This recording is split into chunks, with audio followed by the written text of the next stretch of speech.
Yes, it's visible. Visible? Yeah. No. No, it's appear.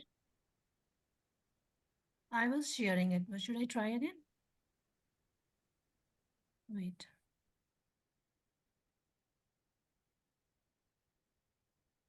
Can you see it now? Yeah, I Yes. can, but I don't know whether. So I have opened it. So I will keep changing the slides as you ask me to.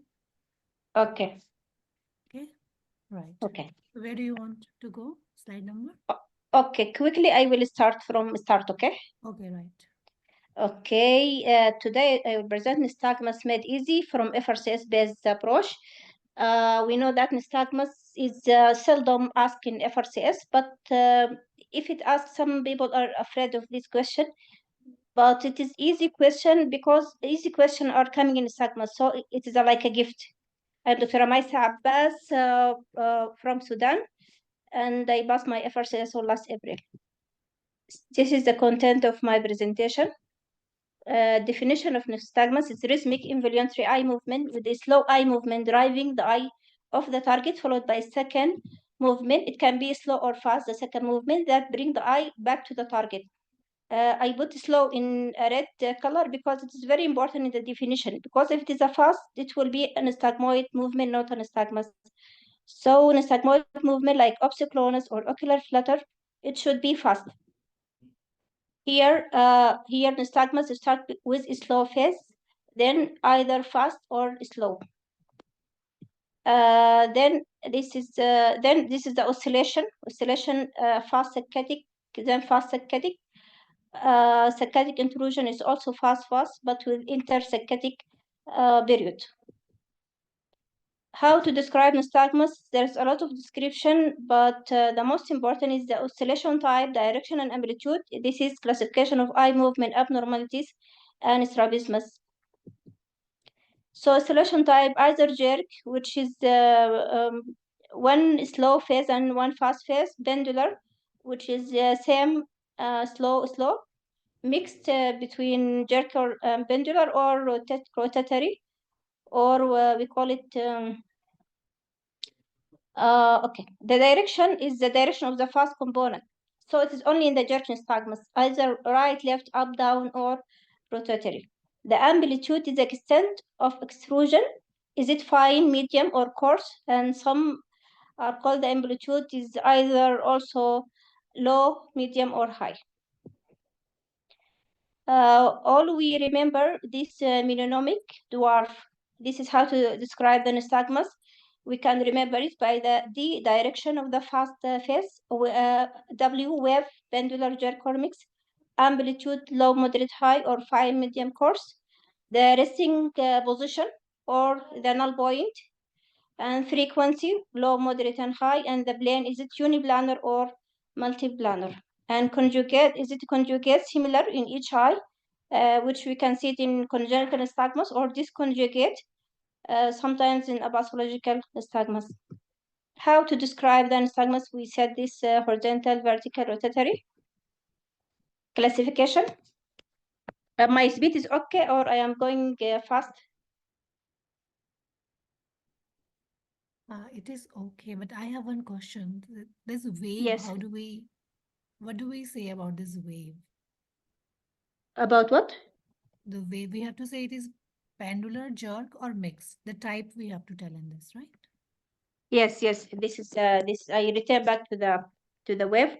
Yeah. Wave either pendular jerk or mix. This is Okay. the type.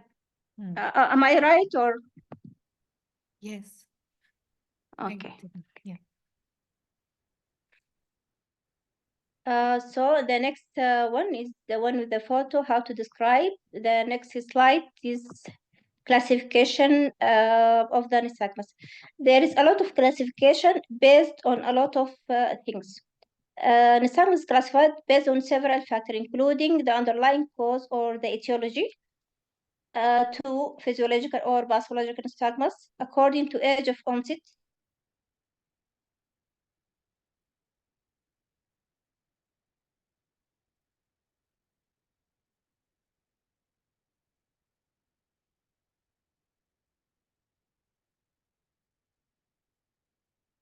We can't hear you, Maisa.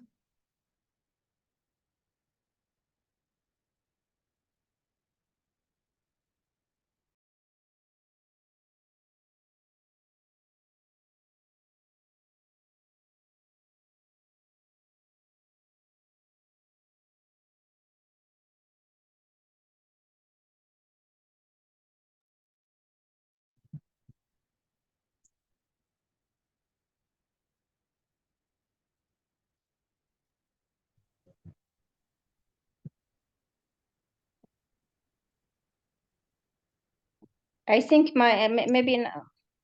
Okay, just 1 minute. Okay, so this is the classification according to the underlying cause: physiological, pathological. Physiological, most common physiological nystagmus is end-gas nystagmus, and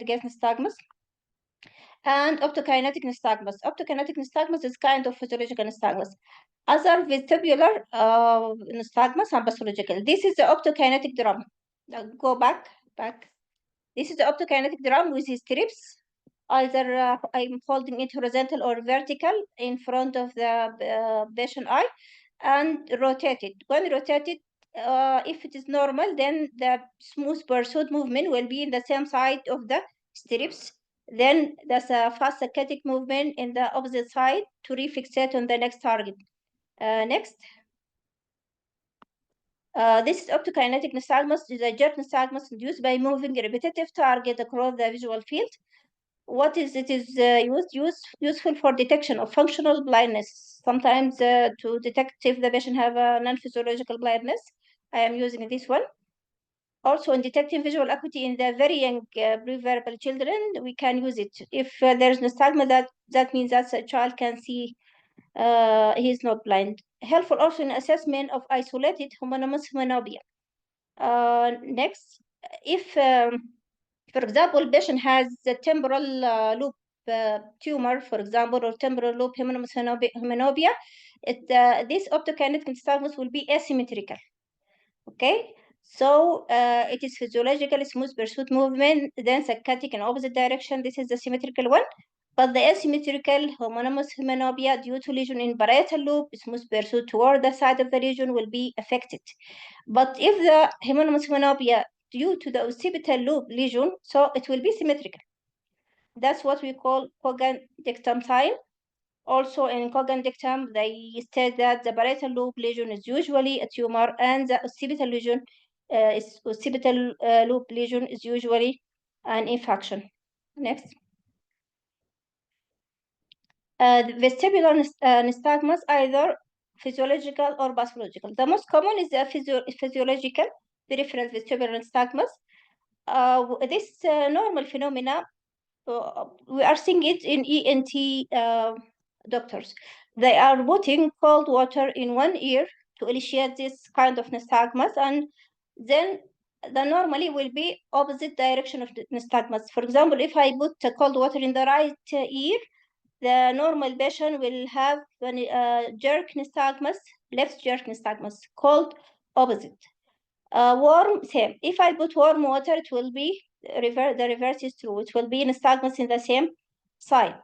It is a normal jerk nystagmus. But if it is a pathological due to disease of the inner ear or outer ear, like inner ear infection, viral infection, labyrinthitis, venereal disease, will be abnormal, vestibular, abnormal caloric test, not a normal one. Also, vestibular can be pathological peripheral or pathological central. Next. Also, another classification of nystagmus according to the age of onset. It is either childhood nystagmus or acquired nystagmus. Childhood nystagmus is most common is congenital motor nystagmus and congenital sensory nystagmus. Congenital sensory, that means there is a cause of this nystagmus. For example, cataract, corneal cloudiness, or aniridia, albinism. If there is optic nerve hypoplasia, optic nerve glioma, all these can cause a sensory nystagmus. That means there is something obstructing the visual pathway, so the child cannot see. So we'll have a pendular type of nystagmus. This is a sensory nystagmus. If I saw a pendular type of nystagmus in a child, that means that there is some pathology there from childhood. Also macular hypoplasia, macular dystrophy, anything can obstruct the visual pathway, will cause sensory nystagmus. If there is no cause, so this is by default a congenital motor nystagmus. I will found a jerk nystagmus without any cause, symmetrical and conjugate in both eyes. The child can see well. He have a null point, and this is a jerk nystagmus, which is, we call it a congenital motor nystagmus. Also, other childhood nystagmus like periodic alternating, latent nystagmus, spasmus mutans. Spasmus mutans is a nystagmoid movement, not a nystagmus, but we are putting here under nystagmus. And others, if it is not a childhood nystagmus, it will be acquired nystagmus. We will come to it later. Next. This we tell about the waveform jerk pendular mix. Next. Waveform also pendular is same. It is same in both. The right, the up and down is same pendular. Jerk with accelerating velocity, slow phase, same. Sorry, the jerk will be here. Here is slow and then fast. Here is slow with accelerating. Here jerk with decelerating. This is jerk with linear velocity. The velocity is same. Next.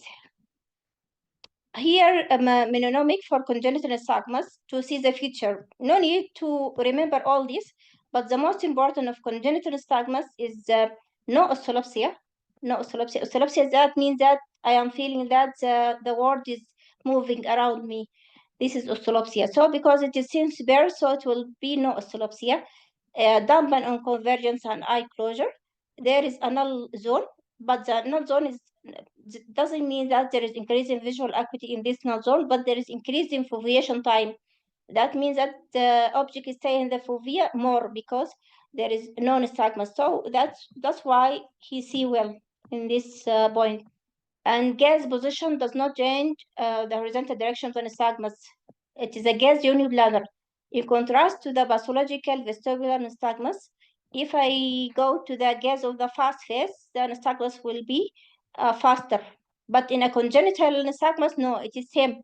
If I see in the right, left primary position, the velocity of the nystagmus is same. Equal amplitude and frequency in each eye. Before we tell that it is a conjugate, so it is similar both eye. The near acuity is good. In those children, they have a good near acuity because convergence dampen the nystagmus and increase the foveation time. So they have no problem in reading. Maybe sometimes they have problem in seeing the far object like this. There is inversion of the optokinetic response. The optokinetic response, as we said it will be inverted in this type of nystagmus. It will, okay. Turning of head to achieve a null point, as we said. So the child will enter the room with abnormal head posture. Either he's looking to the right face, left face, turn, face up, down, chin up, down, like this. Abolish often in sleep, this type of nystagmus. And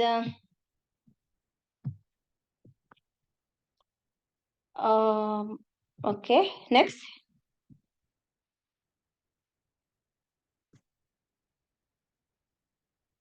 It have a latent component also. So the next here. So the acquired type of nystagmus, there is a lot of type which put under acquired. Latent and periodic alternating, sometimes we are putting it under acquired and sometimes we are putting it under congenital, the latent and periodic alternating. And the convergence retraction, it is not nystagmus, it is a nystagmoid movement, but we are putting it under nystagmus. It is the feature of dorsal midbrain syndrome, as we know. Downbeat nystagmus, we will see it later on. Upbeat, seesaw nystagmus, ataxic nystagmus, and Bruns nystagmus. All these are type of acquired nystagmus and have a localizing science. We will talk about it just now. Next. This is a localizing sign of nystagmus. It is very important, sometimes asked in the FRCS exam. down bit, here there is monomic to remember it. I take it from a video in YouTube. I will put the source later on. And also Dr. Monique had a very nice presentation. Downbeat is cerebellopontine ankle junction. So downbeat nystagmus, the nystagmus is looking down to the cerebellopontine ankle junction, medullary oblongata, and this issue. Upbeat nystagmus, nystagmus is looking up to the midbrain, to the vermis, to the up position. Convergence retraction nystagmus, this is with the dorsal midbrain lesion, like benuloma and so on. And they are asking it as a separate thing, dorsal midbrain lesion. Just remember the feature of the dorsal midbrain lesion. Seesaw nystagmus, third ventricle and varicellular area. Any tumors in the varicellular area or in the cerebrospinal, like meningioma, all tumor in that area will cause the seesaw nystagmus. Bruce nystagmus, cerebellopontine ankle lesion, like acoustic neuroma, will cause this Bruce nystagmus. So this monomic after D, the letter D is after it C, U after it V, C, D, and here S, T, and here it's the reverse, A, B, C, A, B, C. Next. So in the history, there is 2 questions in the history. Anyone can guess what is the 2 questions in the history? Most important question in the history that I will ask about it. Anyone? May I, madam? Yeah. Say. Yeah, this Dr. Zakaria from Turkey. Okay. Okay, thank you very much. Regarding history, I think the onset is important. Yes. The onset of nystagmus. Yes. And what is the second question? If there is any intrauterine infection. Okay. And also associating any systemic disease. Okay. Very nice. The onset is the most important. Other associated infection and diseases and drugs came later on. There is another second question which is very important, like the onset. Is it What is it? head About- posture or Yes. abnormal head posture or face turn? This sometimes the patient, okay, but sometimes the patient is not aware about it. Any treatment? Any treatment, okay, but not And very important. Previous treatment. Previous treatment, okay. All these are important, but the second question, which you should remember in FRCS, you should remember these 2: onset, age of onset, and oscillopsia. Any oscillopsia, are you seeing the surrounding is moving? This is the most important, because if there is oscillopsia, that means it is acquired, alarming sign. You should image the patient. Okay. Okay, thank you. Okay, thank you very much. Thank you. Next. So I put only these 2. It is not the only 2 questions in the history, so that everyone will remember age of onset and oscillopsia. If you forget other, no problem, but if you forget one of these 2, it is a problem. Age of onset, if it's the late age of onset, if the patient said to me, the nystagmus happened just before 1 month or before 2 weeks, and I have oscillopsia, I am feeling dizzy, I am feeling the surrounding is moving, so I will image the patient quickly. Refer to neurologist and imaging the patient, or imaging the patient before referral. But if the age of onset is since birth or since childhood, and there is no oscillopsia, you will find an abnormal head posture. That's right. Someone answered like this. If you find abnormal head posture, this is a good sign. That means that it is delayed, it is the early age of onset, because if it is a delayed age of onset, he will not assume an abnormal head posture.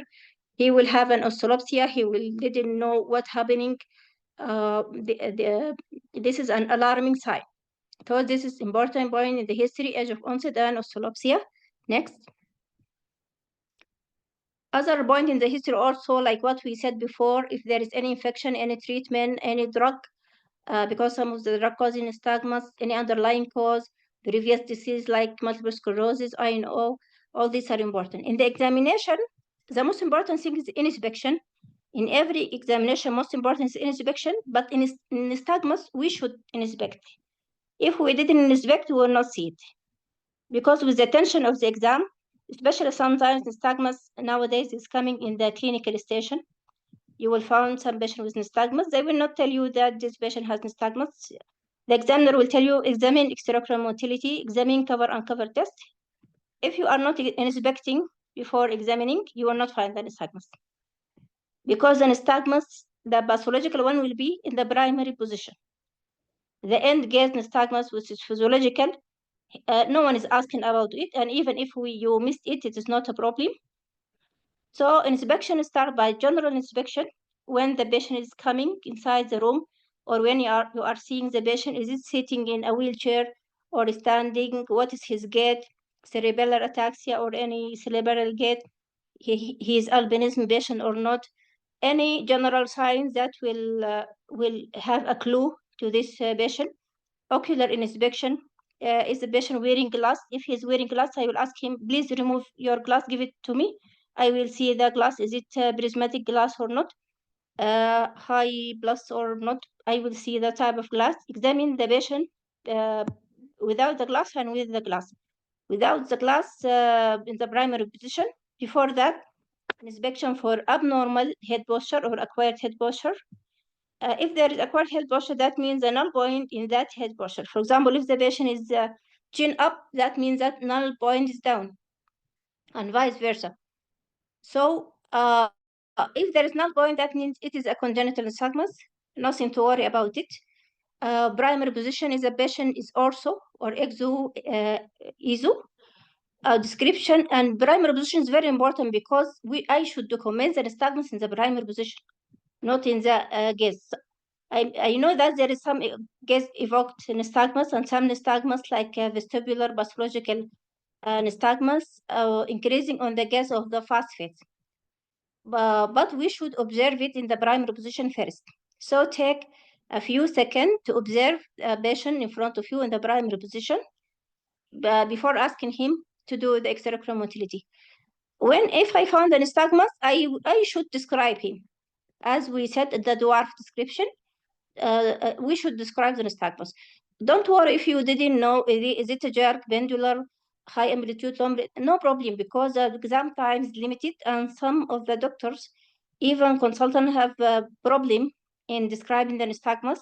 You will not lose mark if you describe it wrongly, but you should know the component of the description. You should try to describe it, and you should know what is the consequence of this description.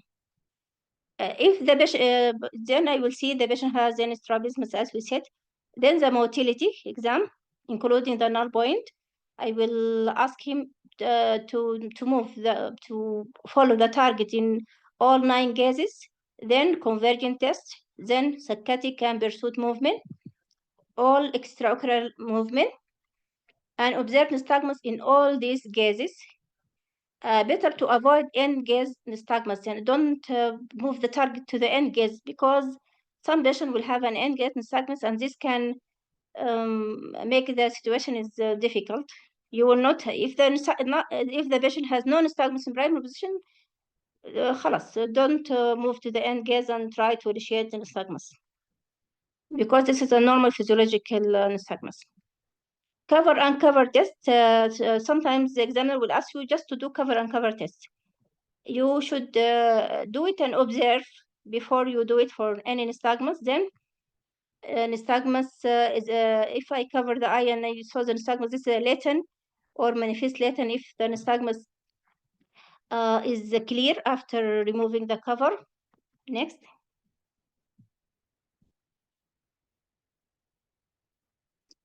in examination, after all this examination, I should determine the localizing signs. For example, if I saw a seesaw nystagmus, that means maybe the next question will be about the cause of this seesaw nystagmus. Maybe I will found the bitemporal hemonobia if he asked me to do the visual field like this. So I will prepare myself to next question. Then slit lamp and fundus examination searching for the cause. No time for all this in FRCS, but you should mention. I will search about the cause. I will do slit lamp and fundus examination to find if it is a sensory. There is any sensory cause of nystagmus. If I didn't find the sensory cause, it will be a motor congenital nystagmus by default. Next.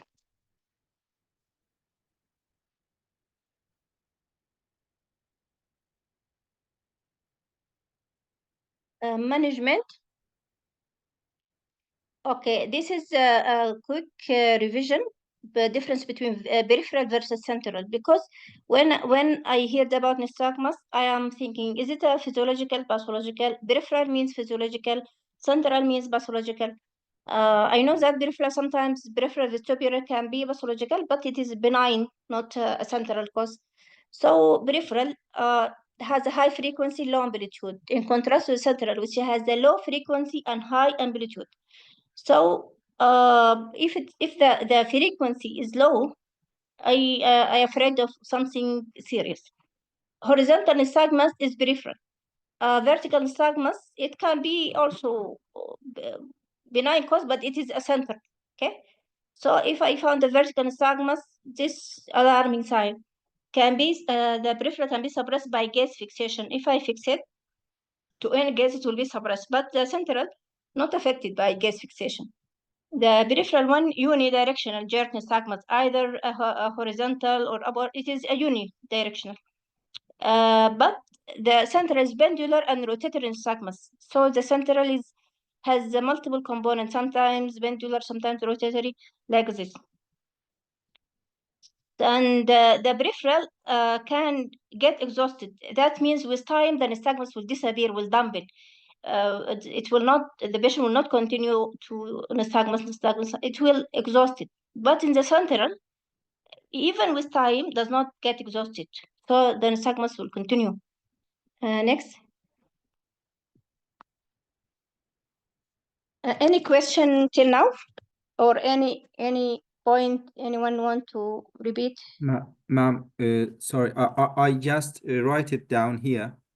The relation of the nil point and direction of nystagmus, because I participated late. Maybe I could not hear about it.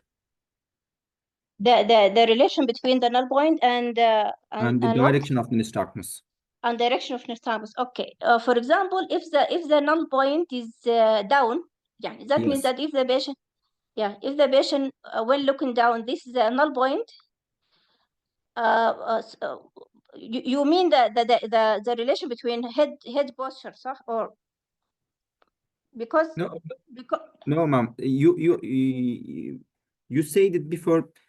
I think if the nil point is down, so the fast phase of nystagmus is upside or something like that. I could not catch the. No. Yeah. No. What I said that if the nil point is down, then the head posture will be up, not the fast phase. You understand me? It has nothing to do with the fast phase, but has nothing to do with the acquired head posture. Okay. For example, if the head posture, one child is coming to you in the clinic and he is assuming a chin up position, that means he wants his eyes to be down. That's why he's elevating his chin. That means the nil point is down. Again, is the head posture. If he acquired his posture to the right side, that means the null point is to the left side.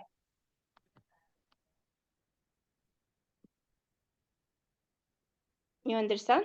Oh, okay, thank you. Because most of the congenital nystagmus, if it is sensory, it will be a pendular. Yes, if it is a motor, it will be a jerk, but it is the null point. It can be towards the fast phase or the slow phase, no problem. But the acquired head posture is just in the direction reverse to the null point. I mean this one. Okay, thank you. Okay. I will continue. Anyone want to add anything?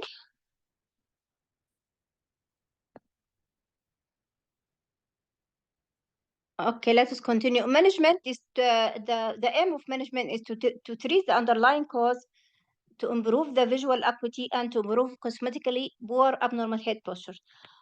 Next. Generally, I will do refraction. The refraction, I will do it in primary position and in acquired head posture. Usually, most of the children, they are coming with the abnormal head posture, and when you start to do refraction, because they want to see, so they will acquire the abnormal head posture. Don't correct it. Leave the child with the acquired abnormal head posture and do refraction. And try, do not occlude one eye and test the other, because of two things. If you occlude one eye, then there will be a manifest latent nystagmus. The nystagmus will increase in the uncovering eye, and this will affect the visual acuity.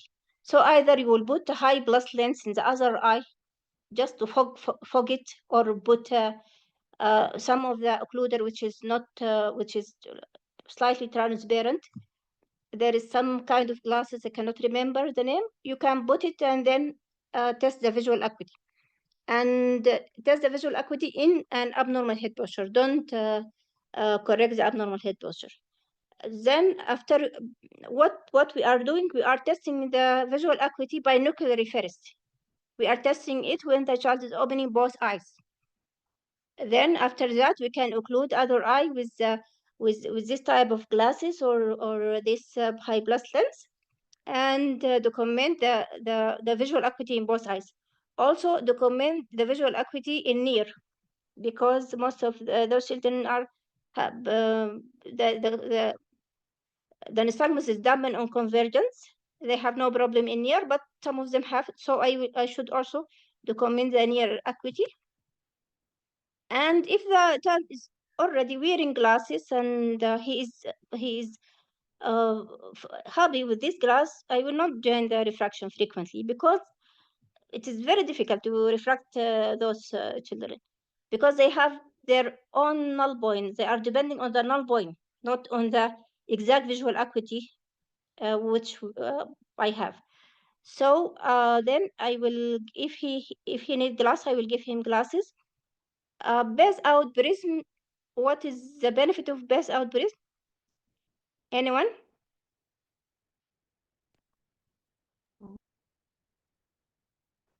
Yes. It will bring the eye in adduction, which is the null point in the children.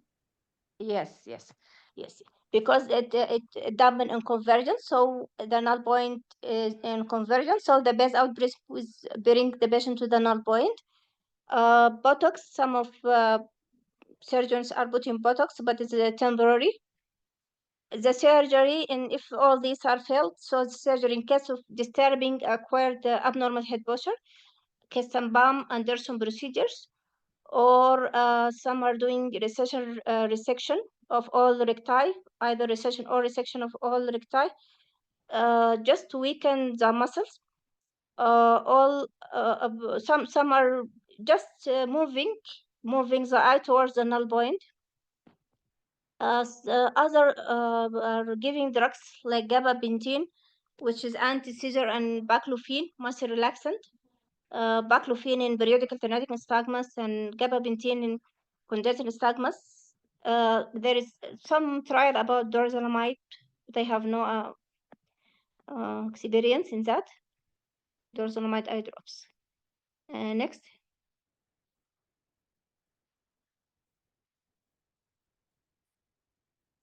Some of the previous candidate experiences, I take it from Joe and from previous candidate in this group.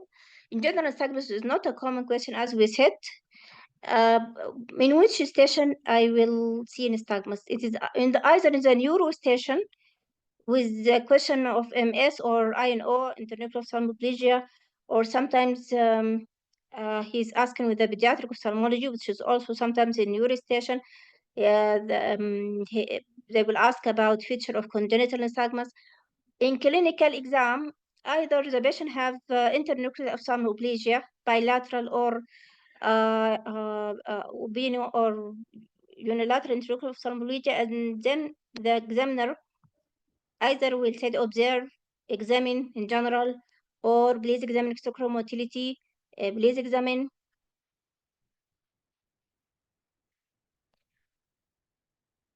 The reason, there is one question here down, the reason to use the base out prism.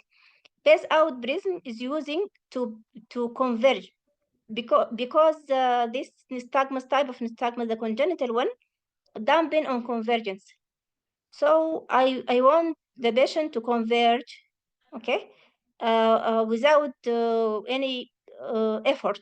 So I will give him base out prism so that I will bring his null point in front of him, okay, because the null point, most of them, the null point is in convergence. Before giving base out prism, I will observe the child because some of them have a null point, as we said, down, null point right side, null point left side. If the null point is in convergence, the nystagmus dampen on convergence, and the patient want to see, for example, other far object, I will give him base out prism so that the eye will converge without any effort, effort to the muscles. This is the use of base out prism. So as we said in clinical, the examiner will ask us examine extraocular motility or cover uncover test. Next.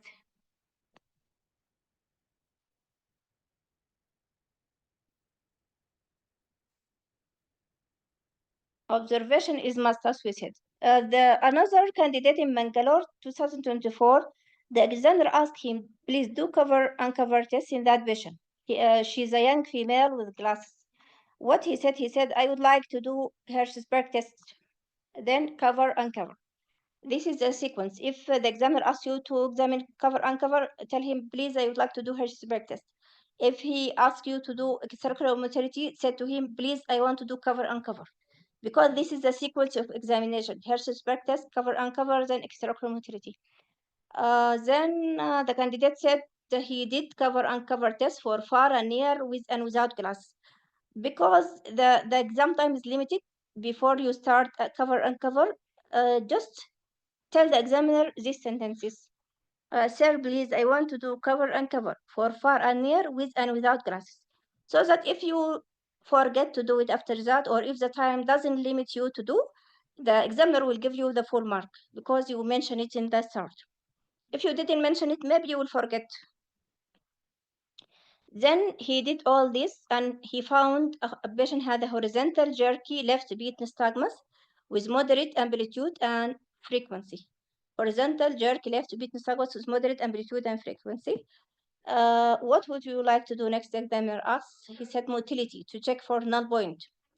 Nystagmus dampen in vertical gaze and increase in horizontal gaze.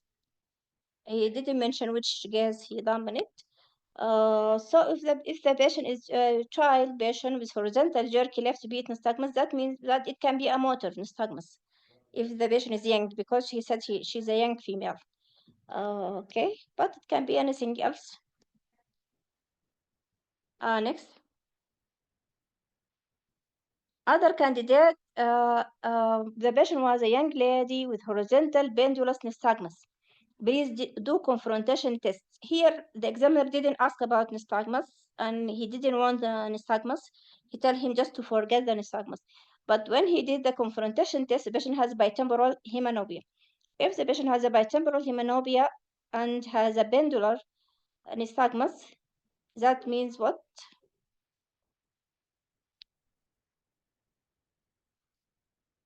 Yes, it can be in the paracellular area, the pathology. Okay. Okay. What is the difference? Other question, which is in Chua book. Chua book is examination books. They didn't mention the year. They said, what is the differential diagnosis of congenital nystagmus? Also, in 2017, there is one question on the clinical exam. There is clinical case of bilateral INO. internuclear ophthalmoplegia, and the examiner asked examine extraocular motility. And the diagnosis was internuclear ophthalmoplegia. Next. So take a home message, nystagmus is a sign, not a diagnosis, except in a physiological. So physiological nystagmus is the diagnosis, but other nystagmus is a sign either for benign causes or pathological cause. Inspection is a key element in all clinical examination. Inspection. Acquired nystagmus can be alarming sign, so urgent imaging is must.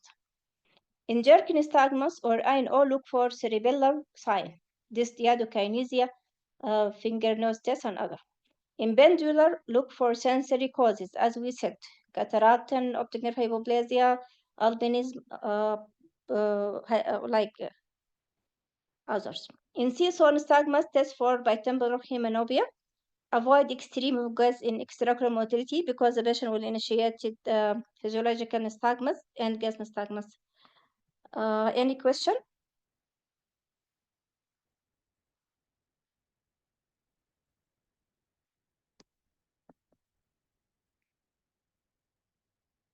Okay, this is the end of presentation. This is my resources. Next slide.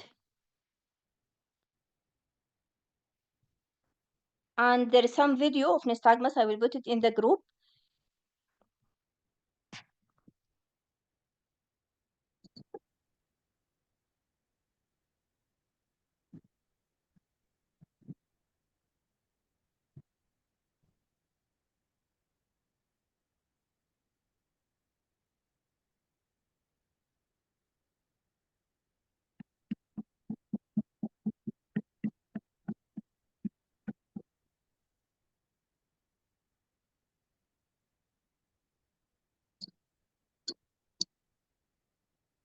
Okay, thank you, ma'am.